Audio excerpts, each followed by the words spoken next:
마을 야담에 오신 걸 환영합니다. 들려주신 관심과 사랑에 감사드립니다. 구독과 좋아요 눌러주시고 마음을 나누어 주신다면 더 많은 따뜻한 이야기를 전해드리겠습니다.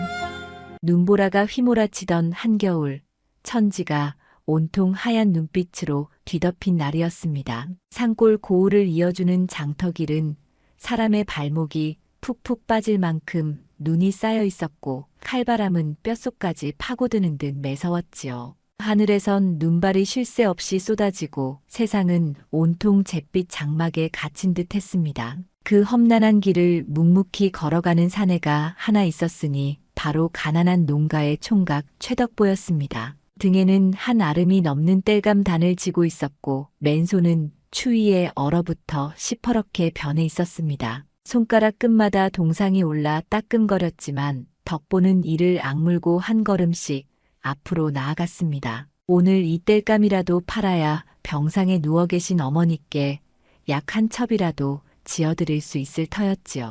장터까지는 아직도 한식경은 좋게 더 걸어야 했습니다. 덕보는 거센 바람에 눈을 가늘게 뜨고 앞만 보며 걸었습니다. 숨을 쉴 때마다 하얀 입김이 피어올랐고 그 입김은 금세 얼음처럼 차가운 공기 속으로 흩어졌습니다. 발걸음이 점점 무거워지자 덕보는 잠시 숨을 고르기 위해 길가의 늙은 느티나무 아래에 땔감을 내려놓았습니다. 나무 밑동에 등을 기대고 한숨을 내쉬자 온몸의 피로가 한꺼번에 몰려왔습니다. 조금만 더 가면 된다. 덕보는 스스로를 다독이며 다시 일어서려 했습니다. 바로 그때였습니다. 눈더미 너머에서 희미하게 움직이는 무언가가 눈에 들어왔습니다. 처음엔 바람에 흔들리는 나뭇가지인 줄 알았으나 자세히 보니 사람의 형체였습니다. 덕보는 조심스레 다가가 눈을 헤쳤지요. 거기엔 누더기 옷을 걸친 한 노인이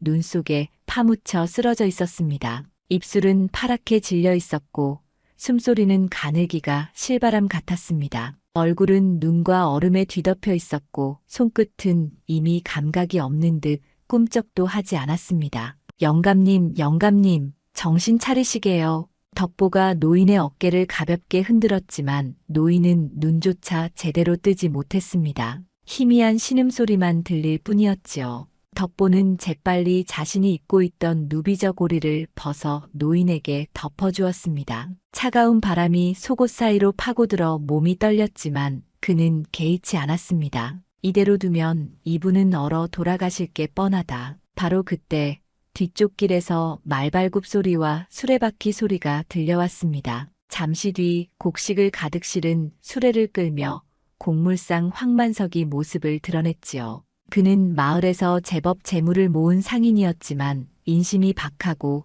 속셈이 깊기로 악명 높은 자였습니다. 눈보라 속에서도 말을 재촉하며 서둘러 가던 그가 덕보를 발견하고는 말고삐를 당겼습니다. 이보게 덕보, 이 눈보라에 뭘 하고 있나? 황만석이 수레를 세우고 말에서 내려 물었습니다. 그의 얼굴에는 귀찮다는 표정이 역력했습니다. 덕보가 눈더미 속의 노인을 가리키며 다급히 말했지요. 이 영감님이 눈 속에 쓰러져 계십니다. 이대로 두면 얼어 돌아가실 게 뻔하니 제가 업고 가야겠어요. 황만석은 노인을 한번 흘끗 보더니 코웃음을 쳤습니다.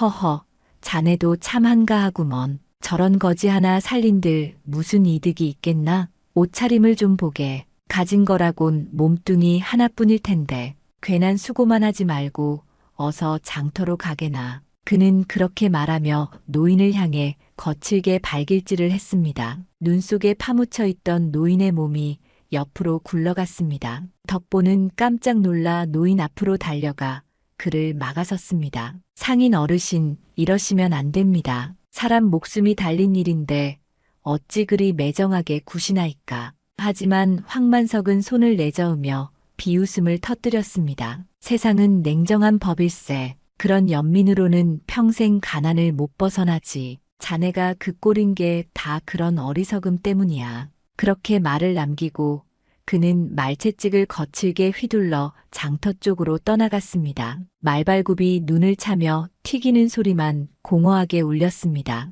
그 뒤로는 말발굽 소리만 멀어져 갔습니다. 덕보는 잠시 그 뒷모습을 바라보다가 다시 노인에게 시선을 돌렸습니다. 노인의 얼굴은 이미 창백했고 숨소리마저 점점 희미해져 갔습니다. 덕보는 더는 망설이지 않았습니다. 길가의 땔감을 조심스레 내려두고 노인을 등에 업었습니다. 노인의 몸은 가벼워 금세라도 바람에 날아갈 듯 했지만 덕보의 걸음은 무겁고도 신중했습니다. 어머니께 약을 못 사드려도 어쩔 도리가 없지. 목숨을 외면할 순 없어. 덕보는 그렇게 마음을 다잡고 마을로 향했습니다. 마을로 내려오는 길 몇몇 이웃들이 그를 보고 고개를 절레절레 흔들며 수군댔습니다. 저 덕보가 또 별짓을 다 하는구먼. 땔감 8일은 잊고 거지를 업고 다니니 절에서 가난을 못 벗어나지. 쯧쯧.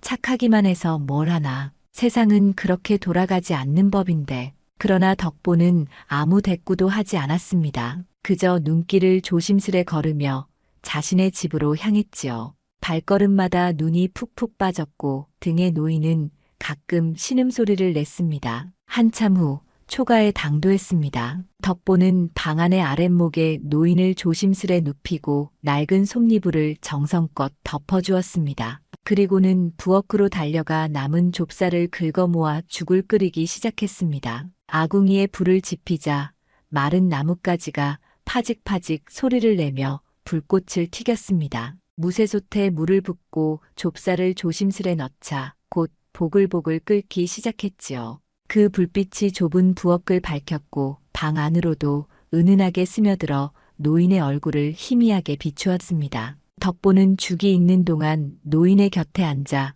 그를 살폈습니다. 손끝으로 노인의 맥을 짚으니 미약하나마 따뜻한 기운이 돌기 시작했습니다. 그의 얼굴에도 조금씩 혈색이 돌아오는 듯 했습니다. 1시경쯤 지났을 무렵 죽이 알맞게 익었습니다. 덕보는 사발에 담아 조심스레 노인 곁으로 다가갔습니다. 영감님, 조금만 드셔보시게요. 그는 작은 숟가락으로 죽 한 술을 떠 노인의 입가에 조심스럽게 댔습니다. 처음엔 삼키지 못하던 노인이 서서히 죽을 넘기기 시작했습니다. 한 술, 두 술, 세 술. 그렇게 반 사발쯤을 먹였을 때 노인이 천천히 눈을 떴습니다. 흐릿하던 눈동자가 초점을 찾아가며 작게 떨렸습니다. 여긴 어디요? 노인의 목소리는 가늘고 쉰 듯 했습니다. 덕보는 부드럽게 미소 지으며 대답했습니다. 제 집입니다. 눈 속에 쓰러져 계시길래 모셔왔지요. 이제 괜찮으시겠습니까? 노인은 천천히 주위를 둘러보았습니다. 허름한 초가의 방, 낡은 솜니불, 그리고 자신을 내려다보는 젊은 사내의 선한 눈빛. 그 눈가의 서린 주름 사이로 고마움이 스며 나왔습니다. 그대는 참으로 귀한 마음을 가졌구먼. 노인은 떨리는 손으로 덕보의 손을 붙잡았습니다. 그 손끝은 차가웠지만 묘한 따스함이 전해져 왔습니다. 덕보는 고개를 저으며 겸손하게 말했습니다. 별 말씀을 다 하십니다. 그저 사람으로서 할 일을 했을 뿐이지요. 노인은 잠시 그를 바라보다가 조용히 중얼거렸습니다. 그대의 마음이 하늘에 닿았구나. 머자나 하늘이 그 은혜를 잊지 않으리라. 그 말은 바람결처럼 부드럽게 흩어졌습니다. 덕보는 뜻을 헤아릴 수 없었지만 왠지 가슴 한켠이 따뜻해지는 느낌을 받았습니다. 밤이 깊어가자 덕보는 노인의 곁에 자리를 펴고 누웠습니다.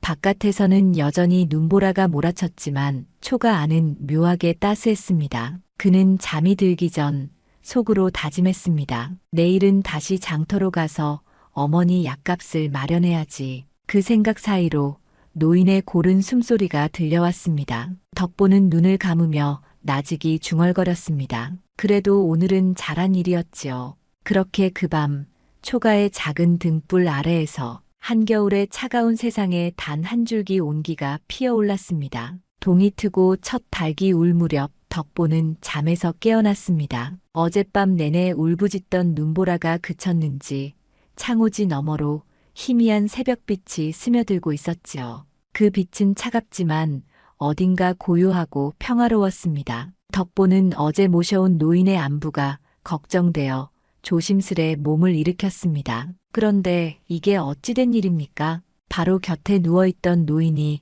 온데간데 없었습니다. 솜니불은 가지런히 개어져 있었고 방 안은 너무나도 깨끗하게 정돈되어 있었습니다. 마치 애초에 노인이 이곳에 머문 적조차 없었던 것처럼 말이지요. 덕보는 급히 문을 열고 밖으로 뛰쳐나갔습니다. 마당에도 대문 밖에도 노인의 그림자 하나 없었습니다. 그저 하얀 눈 위에는 발자국조차 없이 깨끗한 눈면만 펼쳐져 있었지요. 누군가 걸어 나갔다면 반드시 흔적이 남았을 터인데 도무지 믿기지 않는 광경이었습니다. 덕보는 잠시 멍하니 서 있다가 천천히 방으로 되돌아왔습니다. 그때 눈에 띈 것이 있었으니 이불 곁에 놓인 낡은 보자기 하나였습니다. 무명천으로 만들어진 보자기였는데 손끝으로 집어드니 묵직한 감이 느껴졌습니다. 그는 천천히 매듭을 풀었습니다. 그 안에는 작은 씨앗의 알이 들어 있었습니다. 씨앗은 검은빛을 띠고 있었고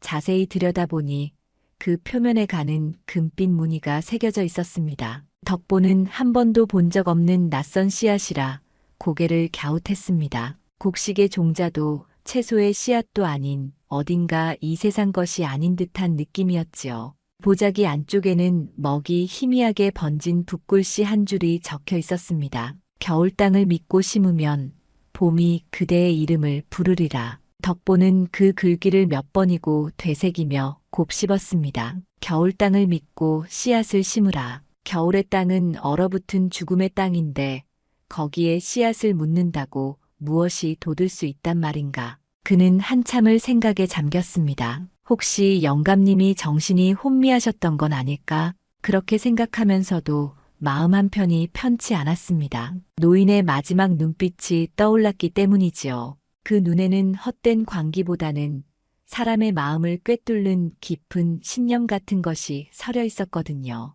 덕보는 씨앗을 손바닥에 올려놓고 한참을 바라보았습니다. 작디작은 씨앗이었으나 묘하게 따뜻한 기운이 느껴지는 듯 했습니다. 그는 낮게 중얼거렸습니다. 죽은 땅에 씨앗을 심어 무얼 얻겠나. 그 말끝에는 한숨이 섞였지만 곧 생각이 달라졌습니다. 그저 버려두기엔 노인에 대한 예의가 아닌 듯 했습니다. 뜻이 있다면 내가 믿어보는 게 도리겠지. 그는 마음을 굳혔습니다. 노인이 남긴 흔적을 헛되이 하지 않기로 한 것입니다. 덕보는 삽을 들고 마당으로 나갔습니다. 눈을 걷어내고 얼어붙은 땅을 파기 시작했습니다. 삼날이 부딪힐 때마다 쨍그랑 금속성이 울렸고 손끝은 얼음장에 닿은 듯 저릿하게 아파왔습니다. 그럼에도 덕보는 멈추지 않았습니다. 마침내 손바닥만 한 구덩이를 파내고 씨앗의 알을 조심스레 그 속에 넣었습니다. 그리고 다시 흙을 덮고 눈을 살짝 얹어두었지요. 그는 두 손을 모으고 조용히 속삭였습니다. 영감님, 제가 할 수 있는 건 이뿐이요. 부디 뜻하신 대로 되시기를. 그때 울타리 너머에서 부드러운 여인의 목소리가 들려왔습니다. 덕보, 이 아침에 뭘 하고 있소? 덕보가 고개를 돌리니 주막에 임소영이 서 있었습니다. 두툼한 쪽머리에 흰 비녀가 꽂혀 있고 품에는 광주리를 들고 있었지요. 소영은 마을에서 마음씨 곱기로 소문난 여인이었습니다. 일찍 남편을 잃은 뒤 혼자 주막을 꾸려 살며 어려운 사람을 도우려 애쓰는 이였지요. 덕보가 허리를 굽혀 공손히 인사했습니다. 주모, 이른 아침에 웬일이십니까? 소영이 손에 든 광주리를 내밀었습니다. 그 안에는 김이 모락모락 나는 인절미가 담겨 있었습니다. 어제 메주콩으로 떡을 했는데 생각이 나서 가져왔소. 그런데 마당에서 무얼 하시기에 이리 손이 시퍼렇게 되었소? 덕보는 잠시 머뭇거리다가 어제 일을 있는 그대로 들려주었습니다. 눈 속에 노인을 구했던 일, 노인이 남긴 보자기와 글귀, 그리고 방금 씨앗을 묻은 일까지. 소영은 조용히 듣다가 고개를 끄덕이며 따뜻하게 미소를 지었습니다. 사람이 하는 선은 그저 하늘이 보는 법이지요. 덕보, 그대는 옳은 일을 했소. 그 한마디에 덕보의 마음이 한결 따스해졌습니다. 그녀의 말은 부드럽지만 단단했습니다. 잠시 후 소영이 돌아가자 우물가에서 물을 길어오던 아낙네들이 속삭이기 시작했습니다. 들었소? 덕보가 겨울 땅에 씨앗을 묻었다네. 세상에 얼어붙은 땅에 씨앗이라니 정신이 나간 개로구먼. 거지 하나 구해줬다고 복이라도 받겠다는 건가? 그 웃음소리에 덕보의 얼굴이 붉어졌지만 그는 아무 말도 하지 않았습니다. 그저 눈 덮인 마당을 바라보며 나직이 중얼거렸지요. 어리석다 해도 좋다. 하늘이 보신다면 그것으로 족하겠지. 그날 오후 장터에서 돌아오던 황만석이 그 소문을 들었습니다. 그는 덕보의 집 앞을 지나며 배시시 웃었습니다. 허허, 덕보 그놈 겨울에 농사 짓겠다지. 씨앗 심어 부자 되겠다고. 세상에 이런 웃음거리가 또 있을까? 황만석의 큰 소리에 이웃들이 모여들어 킥킥 웃었습니다. 하지만 덕보는 묵묵히 눈 덮인 땅을 바라보았습니다. 그 속에는 노인이 남긴 씨앗의 알이 고요히 잠들어 있었지요. 그것이 정말 무언가를 틀어올릴지 아니면 그대로 썩어버릴지 알 수는 없었습니다. 다만 덕보의 마음속에는 설명할 수 없는 기운이 일렁였습니다. 차가운 겨울 하늘 아래 보이지 않는 봄의 기척이 아주 희미하게 스며들고 있었지요. 덕보가 씨앗을 묻은 지 사흘째 되던 날이었습니다. 새벽닭이 울 무렵 덕보는 잠에서 깨어나 밖으로 나왔습니다. 밤새 내리던 눈은 그쳤고 마당에는 하얀 이불처럼 눈이 가지런히 덮여 있었지요. 숨을 내쉴 때마다 하얀 입김이 피어올랐습니다. 그런데 덕보는 그만 발걸음을 멈추고 말았습니다. 씨앗을 묻었던 자리에서 푸른 빛이 어른거리고 있었던 것입니다. 눈을 비비며 다시 보았으나 착각이 아니었습니다. 하얀 눈 사이로 작은 새싹 하나가 고개를 조심스레 내밀고 있었지요. 덕보는 얼른 무릎을 꿇고 살피기 시작했습니다. 새싹은 손가락 마디만큼 작았지만 잎사귀마다 은은한 푸른빛이 감돌고 있었습니다. 마치 봄날의 숨결이 그 속에 깃든 듯 했지요. 그는 조심스레 주변의 눈을 치웠습니다. 놀랍게도 새싹 주변의 땅은 얼지 않았고 손끝으로 닿으면 미약하나마 따스한 기운이 느껴졌습니다. 이럴 수가 겨울에 싹이 돋다니. 덕보가 중얼거리며 손끝으로 흙을 쓸어내던 그때 이웃집 사내아이 하나가 마당으로 달려왔습니다. 얼굴이 벌겋게 얼어붙은 아이는 새싹을 보고는 눈을 휘둥그레 뜨며 외쳤습니다. 아저씨, 저게 뭐예요? 겨울인데 풀이 자라요. 그 소리가 골목길을 타고 퍼지자 이웃들이 하나둘 몰려들기 시작했습니다. 처음엔 서너 명이었으나 이내 10여 명이 넘게 모였습니다. 사람들은 서로 밀치며 눈 속의 새싹을 구경했습니다. 허허, 이게 대체 무슨 조아람. 겨울에 풀이 난다니 귀신이 씨나락 까먹는 소리로구먼. 혹시 요물이라도 깃든 건 아닐까? 수군거림이 커지자 마을 어귀에서 박진사 어른이 지팡이를 짚고 천천히 걸어왔습니다. 진사 어른은 서책을 즐겨 읽는 선비로 마을에서 학식이 높기로 소문난 분이었지요. 그는 모여든 사람들을 해치고 새싹 앞에 섰습니다.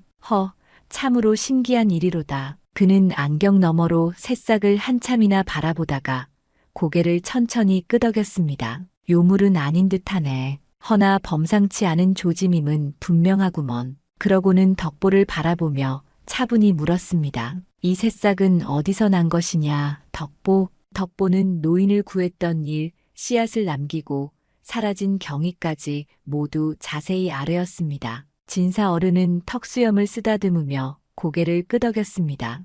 들으니 그 노인이 보통 사람이 아니었던 듯하네. 선한 마음에는 반드시 하늘의 이치가 따라붙는 법이지. 그 말에 몇몇 이웃이 수긍하며 고개를 끄덕였지만 뒤편에서 코웃음 섞인 목소리가 들려왔습니다.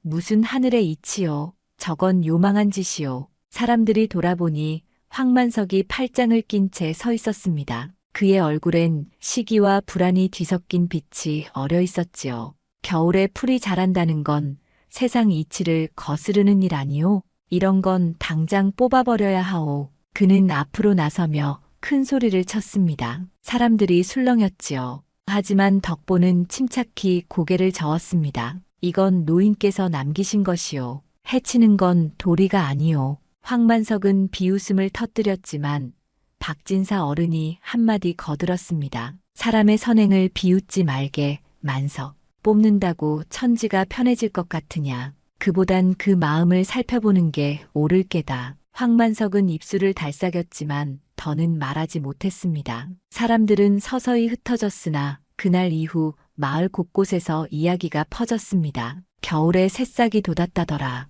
혹 복에 징조라지 않던가. 아니야.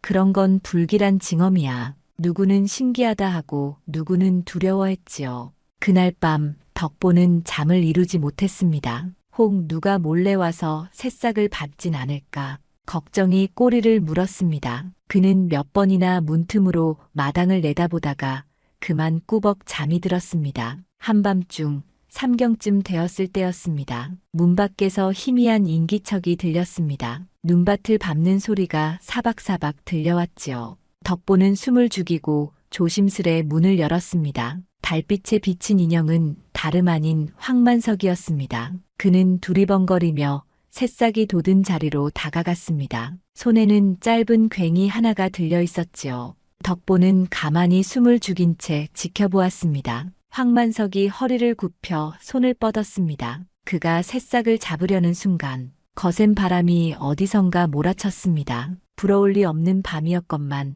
눈이 소용돌이치며 마당을 뒤흔들었습니다. 으악, 이게 뭐야? 황만석이 비명을 지르며 뒤로 넘어졌습니다. 눈보라는 마치 살아있는 짐승처럼 그를 휘감더니 순식간에 대문 밖으로 밀어내버렸습니다. 살려줘. 그가 허우적거리며 도망치자 바람은 언제 그랬냐는 듯 고요해졌습니다. 덕보는 조심스레 문을 열고 나왔습니다. 마당엔 푸른빛 새싹이 그대로 서 있었고 그 주변의 눈은 녹아 맑은 물방울이 반짝였습니다. 공기엔 은은한 따스함이 감돌고 있었지요. 덕보는 두 손을 모아 절을 올렸습니다. 노인께서 이 씨앗을 지키고 계시는 게로구나. 그날 밤 이후로 이상한 변화가 이어졌습니다. 한겨울인데도 덕보의 집터 근처엔 바람이 잦아들었고 방 안은 아궁이에 불을 떼지 않아도 온기가 돌았습니다. 우물물도 얼지 않았고 심지어 더 맑고 달큼한 맛이 났습니다. 마을 사람들은 이 일을 신기하게 여겼습니다. 누군가는 덕보의 집에 와서 새싹을 구경하며 경탄했고 누군가는 여전히 수상쩍다며 수군거렸습니다. 하지만 한 가지 분명한 건 그날 밤 황만석이 눈보라에 휘말렸다는 소문이 퍼진 뒤로는 아무도 감히 그 새싹을 해치려 들지 않았다는 것입니다. 그 뒤로 덕보는 매일 아침 정화수를 떠 새싹 앞에 두었습니다. 그의 손길에는 감사와 경외가 깃들어 있었지요. 그 새싹은 날이 갈수록 조금씩 그러나 분명하게 자라나고 있었습니다. 하늘의 뜻이 어느덧 덕보의 마당 한가운데 뿌리내리고 있었던 것입니다. 겨울이 지나고 입춘을 맞이할 무렵이었습니다. 산등성이에 쌓였던 눈이 녹아내리기 시작하고 개울물은 졸졸 흐르며 봄의 소식을 전했지요. 덕보의 마당에 돋아났던 그 신비로운 새싹은 이제 어른 팔뚝만큼이나 자라 있었습니다. 줄기는 푸르고 윤기가 흐르며 잎사귀는 손바닥만 하게 활짝 펼쳐져 있었습니다. 바람이 스치면 잎끝마다 푸른빛이 살짝 반짝였고 그 곁을 지날 때면 향긋한 풀내음이 코끝을 간지렸지요. 마을 사람들은 날마다 덕보의 집 앞을 지나며 그 기이한 풀을 구경했습니다. 저 풀이 참말로 겨울에 돋은 거라지. 그리하네.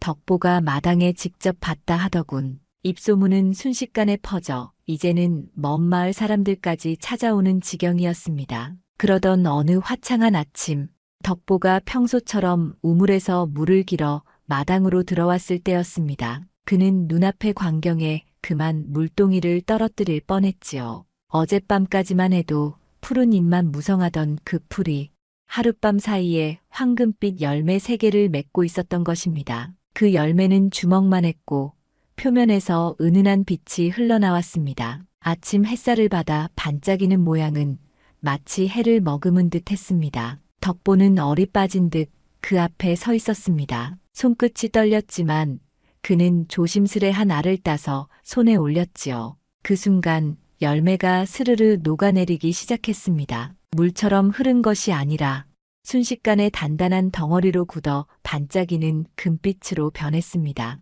덕보는 숨을 크게 삼켰습니다. 햇살 아래 반사된 그 빛은 분명 순금의 색이었지요. 그는 떨리는 손으로 나머지 두 열매도 조심스레 따보았습니다. 모두 같은 모양으로 손 안에서 금덩이로 변했습니다. 이것이 노인께서 말씀하신 하늘의 은혜란 말인가. 그가 중얼거리는 그때 열매가 맺혔던 자리에서 맑은 물줄기가 솟구쳤습니다. 땅속 깊은 곳에서부터 콸콸 솟는 샘물이었습니다. 샘은 맑고 시원하여 햇살의 은빛으로 반짝였지요.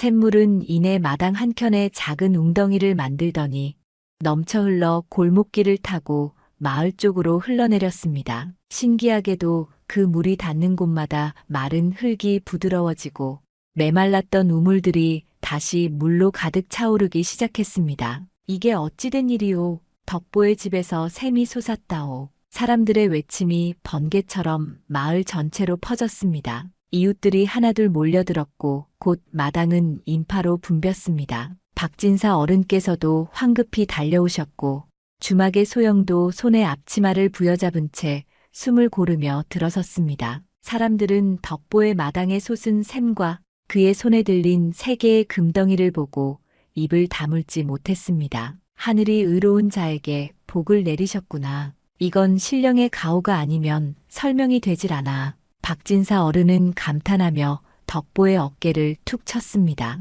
덕보, 그대는 참으로 복된 사람이네. 하늘이 그 마음을 보셨구먼. 그때 소영이 조용히 다가왔습니다. 그녀는 잠시 금덩이를 바라보다가 부드럽게 말했지요. 덕보, 이 복은 그대가 받아 마땅하오. 하지만 그녀의 시선이 새샘으로 흘러내리는 물줄기를 향했습니다. 이 복은 그대의 것이면서도 모두의 것이오. 나누면 오래가고 나누면 더 깊어지는 법이지요. 그 말에 덕보는 고개를 깊이 끄덕였습니다. 그는 이미 마음속으로 결심하고 있었지요. 사람들 앞에서 덕보가 차분히 말했습니다. 이 샘물은 마을 모두가 함께 쓰도록 하겠습니다. 누구든 이곳에 와서 물을 길어 가시오. 그리고는 금덩이를 들어 보이며 덧붙였습니다. 이 금은 장터에 가져가 녹여 곡식을 사올 생각이오. 겨우내 굶주린 이웃들에게 나누어 드리려 하오. 순간 마당을 가득 메운 사람들의 얼굴에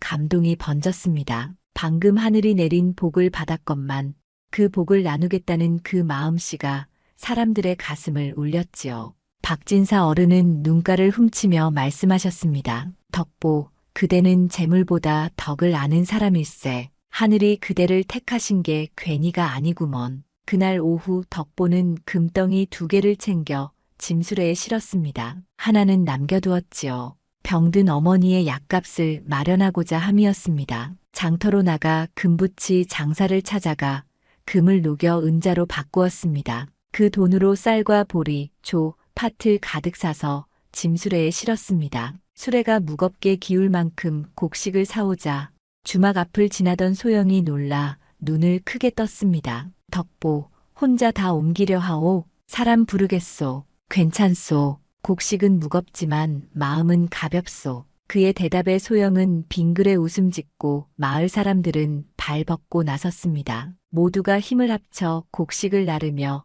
흥겨운 소리가 퍼졌지요. 해질 무렵 덕보는 마을 어귀에서 곡식을 나누기 시작했습니다. 홀로 사는 노인에게, 어린 것들만 남은 집에, 겨우내 굶주림에 지쳐있던 사람들에게 1대, 2대씩 정성껏 나누어 주었습니다. 고맙소, 덕보 어른. 은혜를 잊지 않겠소. 하늘이 그대를 보살피실 것이오. 사람들은 눈시울을 붉히며 곡식을 품에 안았습니다. 덕보의 짐수레는 금세 비어버렸지만 그의 가슴은 뿌듯함으로 가득 차 있었지요. 집으로 돌아온 덕보는 마당의 샘가에 앉아 맑은 물을 한 모금 떠 마셨습니다. 샘물은 달고 시원했습니다. 그 물이 목을 타고 내려가자 온몸의 피로가 씻겨 내려가는 듯 했습니다. 그날 밤 이후 사람들은 덕보의 집을 복의 샘터라 불렀습니다. 샘물은 날이 갈수록 더 맑아졌고 그 물을 마신 이웃들의 얼굴에는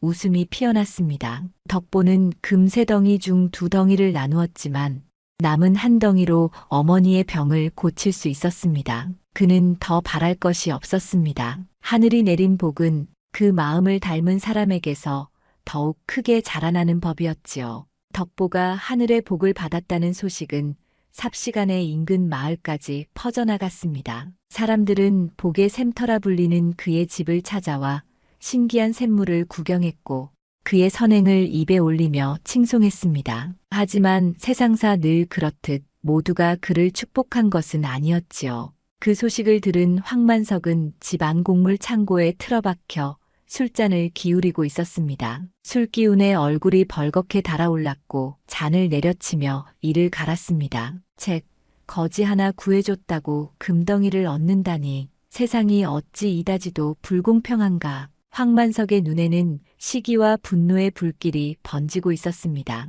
그는 평생 장사로 돈을 모으며 살아왔지요. 온갖 꾀와 계산으로 이익을 챙기며 남의 피눈물로 재물을 쌓았지만 결국은 하늘이 덕보에게 복을 내린다는 사실이 그를 미쳐버릴 듯 괴롭혔습니다. 며칠 밤을 뜬 눈으로 지새우던 그는 마침내 중얼거렸습니다. 분명 그 노인이 금을 숨겨두고 간 게야. 덕보놈이 거짓말로 하늘이니 복이니 꾸며댄 거지. 그는 단단히 이를 악물었습니다. 그래, 내가 직접 찾아내리라. 금덩이가 어디에 숨었는지 내 눈으로 찾아내겠어. 다음 날 새벽 황만석은 부리던 머슴들과 짐꾼 하나를 불렀습니다. 너희들 나와 함께 북쪽 산으로 갈 것이야. 금을 찾을 터이니 삽과 괭이를 챙겨라. 머슴들은 영문을 몰라 눈치를 보았습니다. 주인 어르신, 그 산엔 아직 눈이 남아있사온데 무얼 찾으시려 하오? 황만석은 험한 얼굴로 호통쳤습니다. 묻지 말고 따라오기나 해. 금을 찾으면 너희들도 한몫 챙겨주마. 그렇게 해서 황만석 일행은 새벽녘 마을을 빠져나갔습니다. 그들이 향한 곳은 덕보가 노인을 발견했다는 길목 근처의 산줄기였지요. 산등성이엔 여전히 눈이 남아있었고 바람은 살을 내었습니다. 황만석은 나무 밑동을 파고 바위 틈을 들추며 온종일 헤맸습니다. 하지만 금은커녕 노인의 흔적조차 찾을 수 없었습니다. 해가 중천에 떴다가 서산으로 기울 때까지 그들은 허탕만 쳤지요. 이상하네, 분명 이 근처라 했는데. 황만석은 땀에 젖은 얼굴로 중얼거렸습니다. 머슴 하나는 지쳐서 주저앉았고 짐꾼은 다리를 절었습니다. 그때부터 바람이 세차게 불기 시작했습니다. 산속의 나무들이 윙윙 울었고 구름이 몰려와 하늘을 덮었습니다.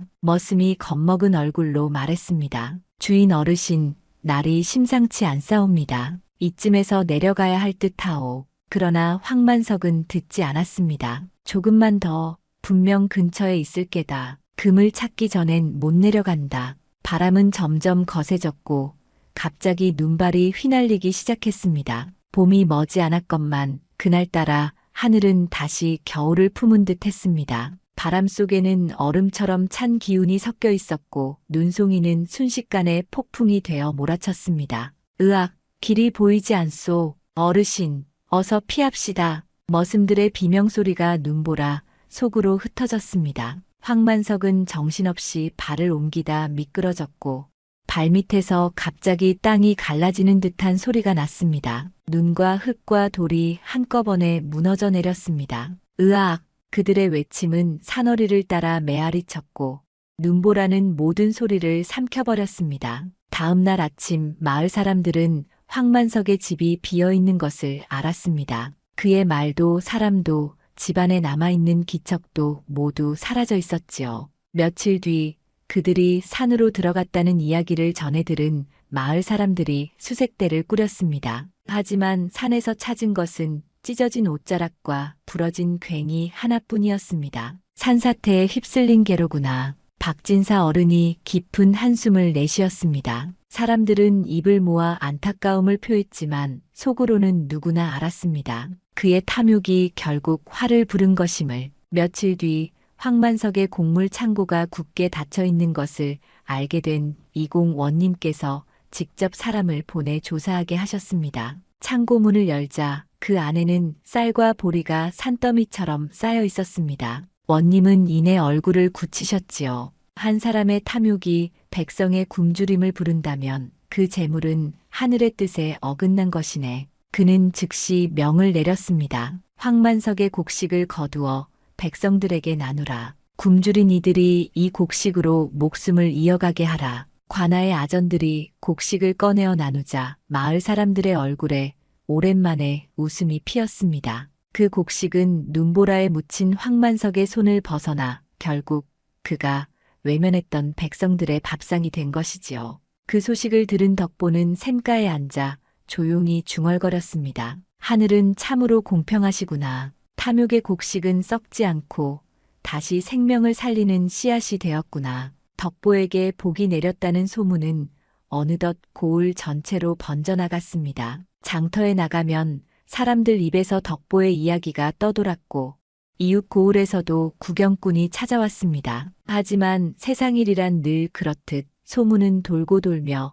점점 모양이 달라지기 마련이었지요. 어떤 이는 덕보가 신선을 만났다고 했고 또 어떤 이는 그의 집 마당에서 금이 샘물처럼 솟는다 말했습니다. 심지어는 요술로 사람들을 속인다는 헛소문까지 나돌았습니다. 그 이야기가 마침내 이공 원님의 귀에까지 들어갔습니다. 이 원님은 청렴하기로 이름난 분이었으나 법도를 어기는 일을 참지 못하는 성품이었지요. 원님께서 관아의 이방을 불러 물으셨습니다. 겨울에 금이 열리고 샘이 솟는다 하니 혹 요사스러운 일이 아니겠는가. 백성이 헛된 일에 홀리지 않도록 사실을 밝혀야 하겠네. 그 덕보란 자를 당장 데려오라. 이방은 명을 받들어 나졸 둘을 데리고 덕보의 마을로 향했습니다. 마을 어귀에 이르자 사람들의 수군거림이 끊이지 않았지요. 이방 일행이 덕보의 집 앞에 도착했을 때 덕보는 마당에 샘물을 두레박으로 길어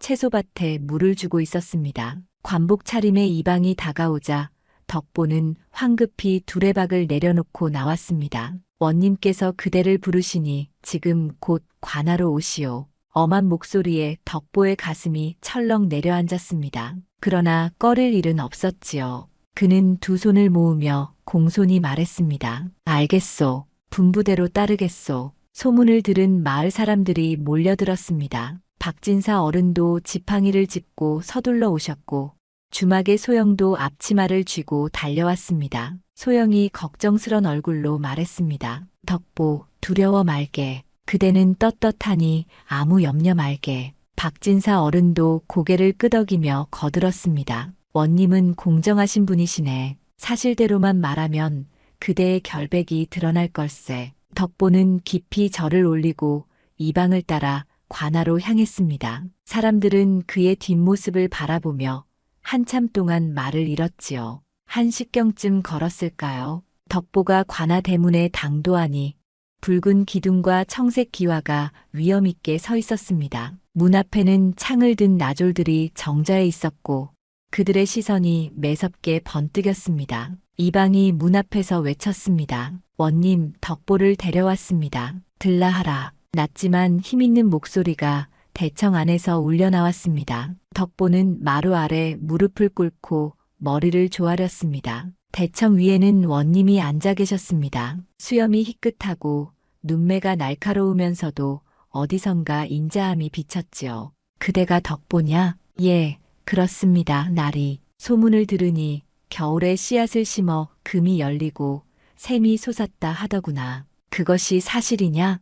혹 백성을 속이려 거짓을 꾸민 것은 아니겠느냐? 덕보는 고개를 숙인 채 침착히 대답했습니다. 거짓은 한 자도 없습니다. 나리. 있는 그대로 말씀드리겠소. 그는 지난 겨울 눈보라 속에서 노인을 구한 일부터 차근차근 이야기했습니다. 노인이 남긴 씨앗, 눈 속에서 돋은 새싹, 황금빛 열매, 그리고 샘물이 솟은 일까지 한치의 꾸밈도 없이 아뢰었지요. 원님은 잠시 말없이 듣고 계시다 물으셨습니다. 그 금으로는 무엇을 하였느냐? 금세덩이 중 2덩이는 녹여 곡식을 사서 굶주린 이웃들에게 나누어 드렸고 하나는 병든 어머니의 약값으로 썼습니다. 원님의 눈빛이 살짝 누그러졌습니다. 이내 이방을 향해 말씀하셨지요. 마을 사람들을 불러 사실을 확인하라. 이방은 곧 사람을 보내 마을로 달려가게 했습니다. 얼마 후 박진사 어른과 몇몇 마을 사람들이 관아로 왔습니다. 대청 아래에 엎드린 그들에게 원님이 물으셨습니다. 정녕 저 말이 사실이냐? 박진사 어른이 두 손을 모아 고개를 숙였습니다. 그렇습니다, 나리. 덕보는 어려서부터 효성이 지극하고 마음이 바른 사람입니다. 하늘이 그 덕을 보시어 복을 내리신 것이 틀림없습니다. 다른 사람들도 입을 모아 덕보를 두둔했습니다. 그는 늘 이웃을 도왔고 하늘이 내린 복을 혼자 차지하지 않았습니다. 맞습니다. 나리. 샘물은 마을의 생명줄이 되었습니다. 원님은 모두의 증언을 들은 뒤 조용히 고개를 끄덕이셨습니다. 흠하늘의 뜻이라면 그것을 백성과 함께 나누는 것도 또한 도리이니라. 그는 덕보를 다시 불러 세웠습니다. 덕보, 그대의 성품이 곱고 행실이 바르니 내 그 마음을 알겠소. 하늘이 복을 내린 것은 허투루 된 일이 아니로다. 덕보는 두 손을 모으며 머리를 깊이 숙였습니다. 과분한 말씀입니다. 나리. 원님은 잠시 생각하시더니 이방에게 명했습니다. 공문을 써라. 덕보에게 상평청의 공인 자격을 내려 관곡의 운송과 장터의 곡식 거래를 맡기노라. 백성의 굶주림을 덜어주는 것이 그대의 직분이 될 것이다. 덕보는 예상치 못한 명에 눈이 휘둥그레졌습니다. 이내 정신을 가다듬고 마루 아래 엎드려 큰 절을 올렸지요. 감사합니다. 나리. 죽는 날까지 그 뜻을 잊지 않고 백성을 위하겠습니다. 원님은 만족스러운 표정으로 미소를 지으며 고개를 끄덕였습니다. 그래, 부디 그 마음 잃지 말게. 하늘이 그대를 거듭 살피고 있을 것이네. 그날 이후 덕보의 이름은 고을 전체에 퍼졌습니다. 정직한 상인이라 불렸고 관에서 맡긴 공곡 운송을 성실히 처리했습니다. 그가 다루는 곡식 한 톨에도 허투루 하는 일이 없었지요. 소영의 주막에는 축하의 발길이 끊이지 않았습니다. 소영은 술상 위에 따뜻한 국과 밥을 차려놓으며 웃었습니다. 덕보, 하늘이 그대를 알아보셨구려. 덕보는 쑥스러운 듯 웃으며 말했습니다. 주모, 복은 제 덕이 아니라 모두의 마음 덕이지요. 그날 저녁 마을에는 웃음과 노랫소리가 흘렀습니다. 샘물은 여전히 맑게 솟아올랐고 그 물결 위로 별빛이 어른거렸습니다. 하늘은 그 모든 광경을 조용히 내려다보고 있었지요. 상평청의 공인 자격을 받은 뒤로 덕보의 삶은 하루가 다르게 번창했습니다. 관아에서 맡긴 관곡을 여러 마을에 실어 나르며 거래마다 정직을 잃지 않았습니다. 장터의 곡값이 요동칠 때면 덕보는 늘 공정한 값을 내세웠지요. 사람들은 덕보를 믿고 따랐고 그의 집에는 날마다 거래를 청하는 이들의 발길이 이어졌습니다.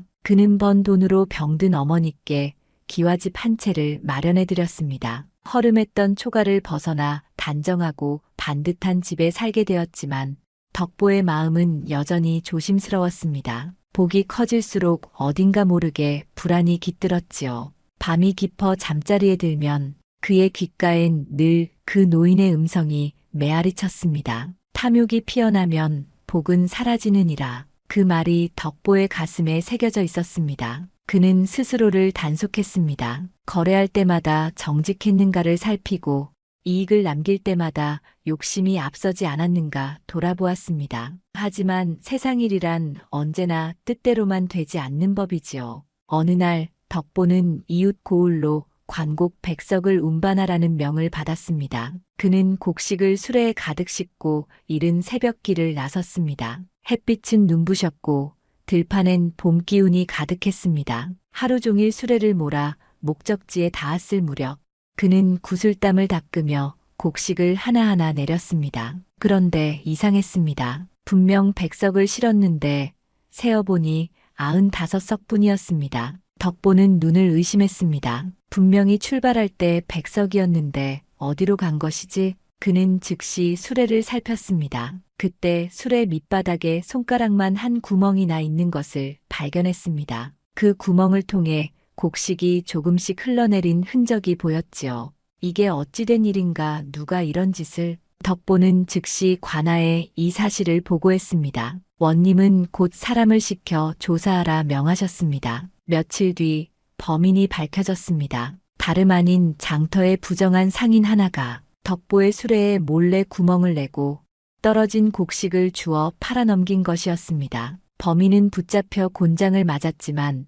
문제는 그 뒤였습니다. 마을에 괴상한 소문이 돌기 시작했습니다. 덕보가 관곡을 빼돌렸다더라. 정직한 채 했지만 결국 속은 똑같다더라. 진상이 밝혀졌음에도 사람들의 입은 가볍기 그지없었습니다. 장터에 나가면 누군가 뒤에서 수군거렸고 어떤 이는 그를 스쳐가며 고개를 돌렸습니다. 감독을 제대로 못한 것도 죄 아니오? 관곡을 맡은 자가 어찌 그리 허술한가? 그 말들이 덕보의 마음에 비수처럼 꽂혔습니다. 억울했지만 그는 한마디도 변명하지 않았습니다. 며칠 뒤 주막에서 소영이 그를 불렀습니다. 소영은 따뜻한 술 한 잔을 내밀며 말했습니다. 너무 마음 쓰지 마세요. 진실은 언젠가 드러나는 법이지요. 덕보는 힘없는 웃음을 지었습니다. 주모, 저는 괜찮습니다. 다만 이 일로 원님께 누를 끼친 것이 송구스러울 따름이요.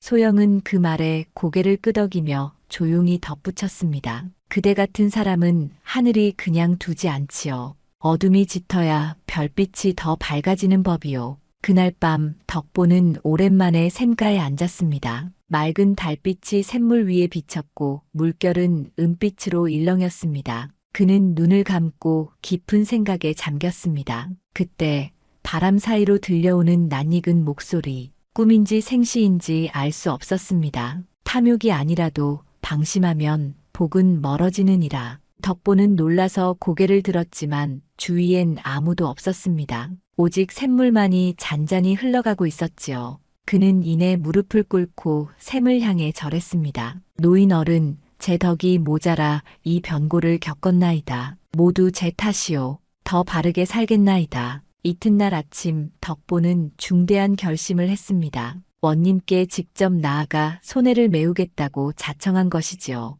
그는 관아에 도착하자마자 마루 아래 엎드려 말씀드렸습니다. 날이 비록 제가 곡식을 훔친 것은 아니나 감독을 소홀히 한 책임은 피할 수 없을 듯합니다. 모자란 5석은 제 재물로 메우겠나이다. 원님은 그의 말을 듣고 잠시 눈을 감았습니다. 한동안 아무 말씀도 없으셨지요. 이윽고 낮은 목소리로 물으셨습니다. 법으로 따지면 자네에게는 죄가 없네. 범인은 이미 잡혔고 빼돌린 곡식도 되찾지 않았는가. 덕보는 고개를 숙인 채 대답했습니다. 그렇다옵니다. 허나 제 마음이 편치 않습니다. 백성들의 눈에 흙이 들어가도 관아의 이름에 흠이 가는 건 원치 않사옵니다. 원님은 조용히 그를 바라보았습니다. 그의 눈빛에는 거짓이 없었습니다. 오직 돌이라는 한 글자만이 자리하고 있었지요. 이내 원님께서 고개를 끄덕이셨습니다. 그대는 금보다 마음이 귀한 사람일세. 하늘이 그대를 택한 이유가 분명하구나. 좋다. 그대의 뜻대로 하게. 허나 이는 벌이 아니라 스스로 도리를 세우는 것임을 잊지 말게. 덕보는 깊이 절을 올렸습니다. 그날로 그는 자신이 모아둔 은자를 풀어 곡식 5석을 사서 관아에 바쳤습니다. 며칠 뒤 그 이야기가 마을에 퍼졌습니다. 저런 사람 또 없을 게야. 자신의 잘못도 아닌데 손해를 메웠다지 않소? 그게 바로 복을 지키는 길이야. 의심하던 사람들은 부끄러워 고개를 숙였고 다시금 덕보를 신뢰하게 되었습니다. 그날 밤 덕보가 샘가에 앉자 물빛이 전보다 한결 맑아 보였습니다. 별빛이 샘물 위에 내려앉았고 그 물결이 은은히 반짝였지요. 덕보는 조용히 중얼거렸습니다. 하늘의 복은 탐욕뿐 아니라 방심에도 멀어지는 것이구나. 진정한 덕은 억울함 속에서도 스스로를 돌아보는 데 있지. 그는 그날 밤 다시금 마음을 가다듬었습니다. 하늘이 내려준 복을 지키는 길은 탐욕을 멀리하고 마음을 잃지 않는 데 있음을 새삼 깨달았던 것이지요. 겨울이 지나고 봄이 다시 찾아왔습니다. 덕보가 그 작은 씨앗을 묻은 지 꼭 한 해가 되는 해였지요. 그동안 덕보는 정직한 상인으로 이름을 떨쳤고 소영과는 혼례를 올려 금슬 좋은 부부가 되었습니다. 두 사람은 함께 마을의 어려운 이웃을 돌보며 덕을 쌓았고 샘물 덕에 마을의 삶은 날로 풍요로워졌습니다. 어느 화창한 봄날 아침이었습니다. 덕보가 마당으로 나섰다가 눈앞의 광경에 숨을 삼켰습니다. 1년 전 씨앗을 묻었던 그 자리에 황금빛 꽃들이 수십 송이 활짝 피어 있었던 것입니다. 손바닥만 한 꽃잎마다 부드러운 빛이 감돌았고 그 향기는 봄바람에 실려온 마을을 감싸 안았지요. 덕보는 조심스레 다가가 꽃잎을 살펴보았습니다. 꽃술 하나하나가 금실처럼 빛났고 그 자태가 눈이 부셨습니다. 여보, 이게 대체 어찌된 일이오? 소영이 방에서 나와 그 광경을 보고는 눈을 동그랗게 떴습니다. 덕보는 미소 지으며 아내의 손을 잡았습니다. 하늘께서 다시 복을 내리신 게로구려. 소영은 손을 모으며 나직이 중얼거렸습니다. 참으로 신령한 일이로다. 소문은 금세 퍼졌습니다. 사람들이 구름처럼 몰려와 황금빛 꽃밭을 구경했지요. 박진사 어른도 지팡이를 짚고 와서 한참을 바라보다 감탄하셨습니다. 1년 만에 또 이런 조화라니. 덕보, 그대는 하늘이 점지한 복이니라 아니할 수 없구나. 하지만 덕보는 고개를 숙이며 말했습니다. 모두 하늘의 은덕이옵니다. 어르신, 소인에게는 그저 감사한 마음뿐이지요. 그는 꽃을 따지 않았습니다. 그저 샘가에 정화수를 떠놓고 노인에게 감사의 절을 올렸지요. 며칠이 지나자 더욱 신기한 일이 일어났습니다. 샘물이 전보다 힘차게 솟구치기 시작한 것입니다. 물은 도랑을 이루어 논밭으로 흘러갔고 메말랐던 땅이 다시 생기를 되찾았습니다. 농부들은 기쁨에 들떠 외쳤습니다. 이 물로 농사를 짓는다면 풍년이 들겠구먼. 하늘이 우리 마을을 축복하셨구나. 덕보와 소영은 샘가에 자리를 펴고 지나가는 이들에게 샘물을 떠주었습니다. 목마른 나그네에게도 들릴 나가는 농부에게도 누구에게나 아낌없이 그 맑은 물을 나누었지요. 봄이 깊어 모내기철이 되었을 무렵 샘물로 논을 댄 농부들은 모를 심었습니다. 그런데 이상하게도 보름도 채 지나지 않아 논마다 푸른빛이 번졌습니다. 이런 법이 있나? 뭐가 이렇게 빨리 자라다니. 그 샘물의 기운이 논마다 퍼진 게야. 여름이 오자 논마다 황금빛 이삭이 넘실거렸습니다. 벼는 예년보다 배 이상으로 풍성했고 마을 사람들은 모두 손뼉을 치며 기뻐했습니다. 그야말로 복의 샘이 낳은 풍년이었지요.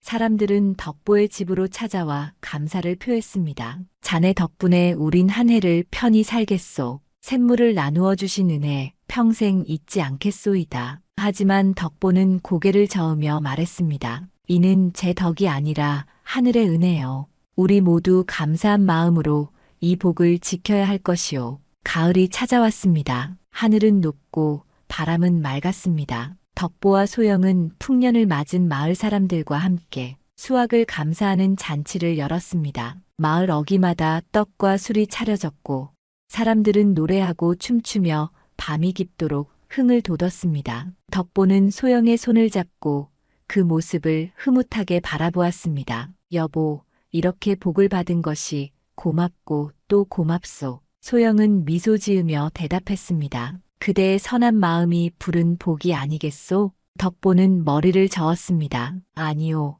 그대의 믿음이 있었기에 내가 흔들리지 않았지요. 해가 서산으로 기울 무렵이었습니다. 덕보와 소영이 마당의 샘가에 앉아 쉬고 있을 때 문득 바람이 불어왔습니다. 그 바람 속에 익숙한 기운이 스며 있었습니다. 덕보는 고개를 들었습니다. 샘가에 한 노인이 서 있었습니다. 눈보라 속에서 구했던 바로 그 노인이었지요. 영감님, 덕보는 황급히 일어나 노인 앞에 무릎을 꿇었습니다. 소영도 함께 절을 올렸습니다. 노인은 자애로운 눈빛으로 두 사람을 바라보며 미소 지었습니다. 하늘의 뜻이 머문 곳, 그대의 마음이 곧 그 자리로다. 덕보는 고개를 숙인 채 물었습니다. 영감님, 제가 이 복을 받을 자격이 있는 사람입니까? 노인은 덕보의 어깨에 손을 얹으며 대답했습니다. 선행은 하늘이 보고 덕은 땅이 기억하느니라. 그대는 탐욕 없이 나누었고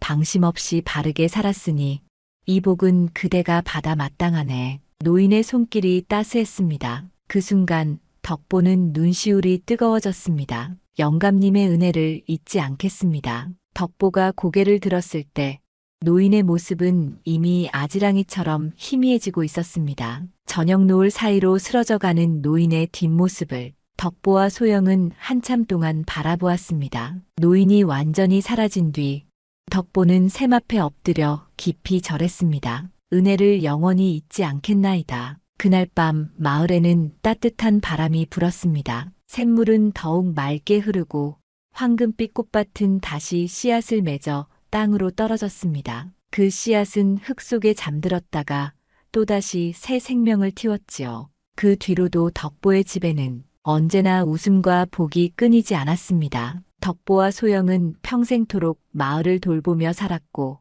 그들의 이야기는 오랜 세월이 지나도 사람들 입에서 입으로 전해졌습니다. 세월이 흘러 덕보와 소영에게는 자식이 셋 태어났습니다. 모두 부모를 닮아 마음씨가 고왔고 이웃을 아끼는 아이들로 자라났지요. 덕보는 아이들이 자랄 때마다 샘가에 앉혀 이야기를 들려주었습니다. 아버지가 겨울 눈 속에서 한 노인을 만났단다. 그분은 보통 사람이 아니셨지. 하늘의 사자였을 게다. 아이들은 눈을 반짝이며 물었습니다. 아버지, 그럼 우리도 착하게 살면 하늘이 복을 주시나요? 덕보는 아이들의 머리를 쓰다듬으며 대답했습니다. 복은 구하는 게 아니란다. 다만 바르게 살고 어려운 일을 돕고 탐욕을 멀리하면 하늘이 저절로 그대들을 지켜주실 게다. 소영도 옆에서 부드럽게 덧붙였습니다. 나누는 마음이 진정한 복이란다. 우리가 가진 것을 함께 나눌 때 그 복은 더욱 커지는 법이지. 아이들은 고개를 끄덕이며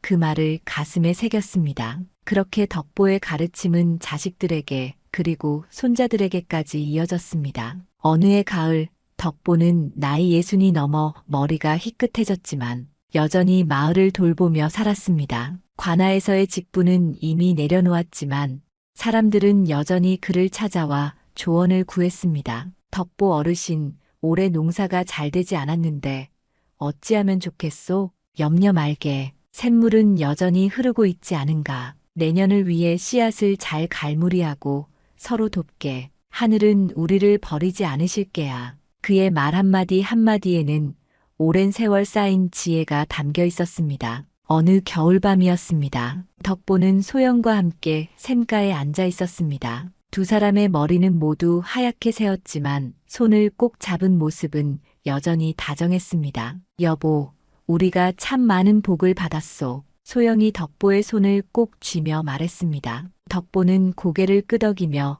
하늘을 올려다보았습니다. 그렇죠. 하늘이 우리에게 주신 게 참으로 많았지요. 하지만 가장 큰 복은 그대와 함께 이 길을 걸어온 것이오. 소영은 눈시울을 붉히며 웃었습니다. 저도 그렇죠, 여보. 그날 밤 덕보는 꿈을 꾸었습니다. 눈보라치던 그 겨울날 노인을 처음 만났던 그 자리에 다시 서 있었습니다. 노인이 덕보를 향해 걸어왔습니다. 덕보, 그대는 잘 살았네. 영감님, 그대의 마음은 끝내 변하지 않았고 그대가 나눈 복은 이 땅에 영원히 남을 것이네. 이제 편히 쉬게. 노인이 덕보의 어깨를 두드렸습니다. 그 손길이 따뜻했습니다. 덕보는 잠에서 깨어났습니다. 동이 트고 있었습니다. 그는 소영을 깨우지 않고 조용히 일어나 샘가로 나갔습니다. 샘물은 여전히 맑게 흐르고 있었습니다. 덕보는 두 손으로 물을 떠마셨습니다. 참으로 긴 여정이었구나. 그는 미소 지으며 생각했습니다. 하지만 후회는 없다. 하늘이 주신 복을 잘 지켰으니 그날 이후로도 덕보와 소영은 오래도록 건강하게 살았습니다. 마을 사람들은 두 노인을 보며 말했습니다. 저 두 분은 하늘이 지켜주시는 게 분명해. 덕을 쌓으면 저렇게 되는 거야. 세월이 흘러 덕보와 소영이 세상을 떠난 뒤에도 복의 샘은 여전히 마을에 물을 공급했습니다. 그들의 자손들은 대대로 샘을 지키며 살았고 마을은 언제나 풍요로웠습니다. 사람들은 샘가에 작은 비석을 세웠습니다. 거기엔 이렇게 새겨져 있었습니다. 선행에는 복이 따르고 나눔에는 풍요가 깃든다. 이곳에 잠든 덕보와 소영의 마음을 기리며 봄이 오면 샘 주변에는 황금빛 꽃들이 피어났고 여름이 오면 맑은 물이 논밭을 적셨습니다. 가을이 오면 황금빛 곡식이 들판을 가득 채웠고 겨울이 오면 샘물은 얼지 않고 따뜻하게 흘렀습니다. 마을 사람들은 대대로 그 이야기를 전했습니다. 옛날 옛적 우리 마을에 덕보라는 사람이 살았단다. 그는 눈보라 속에서 한 노인을 구했고 그 은혜로 하늘이 복을 내려주셨지. 하지만 진짜 복은 금덩이가 아니라 그의 변하지 않는 마음이었단다. 아이들은 그 이야기를 들으며 자랐고 어른이 되어서도 잊지 않았습니다. 그렇게 덕보의 이야기는 세월이 흘러도 사라지지 않고 이 땅에 영원히 남게 되었습니다. 지금도 그 마을 어디쯤엔가 맑은 샘물이 흐르고 있다고 합니다. 그리고 그 샘가에 서면 먼 옛날 덕보와 소영의 목소리가 바람결에 실려 들려온다고 하지요. 선행은 하늘이 보고 덕은 땅이 기억하느니라. 탐욕을 버리고 나눔을 실천하면 복은 저절로 그대를 찾아오리라. 그 목소리는 오늘날까지도 우리에게 소중한 가르침을 전하고 있습니다. 물질보다 마음이 귀하고 탐욕보다 나눔이 복을 부르며 선한 행실은 결코 헛되지 않다는 것을 말입니다. 이 이야기를 듣는 여러분도 혹시 길에서 어려운 일을 만나거든 덕보처럼 손을 내밀어 보시기 바랍니다. 그 작은 선행이 언젠가 여러분에게 큰 복으로 돌아올 것입니다. 하늘은 언제나 지켜보고 계시니까요.